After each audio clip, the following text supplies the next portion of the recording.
ভারতে বিভিন্ন জায়গায় দেখছি আমি পাকিস্তানের পতাকা সাথে বাংলাদেশের পতাকা এবং ফিলিস্তিনি পতাকা তারা ব্যঙ্গ করছে, বিভিন্ন রাস্তায় আঁকাচ্ছে এবং পা দিয়ে ডুবাচ্ছে, সাইকেল দিয়ে যাচ্ছে, মোটর বাইক বিভিন্ন গাড়ি ঘোড়া দিয়ে তারা করছে।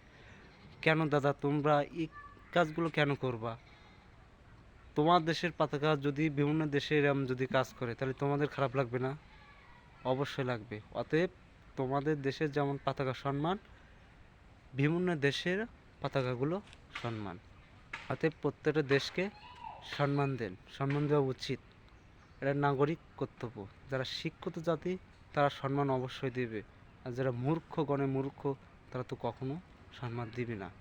তারা নিজের দেশকে ভালোবাসে না, তাহলে অন্য দেশকে কীভাবে ভালোবাসবে? যারা নিজের দেশকে ভালোবাসবে তারা অন্য দেশকে তারাও ভালোবাসবে, সে সম্মান দেবে। ধন্যবাদ।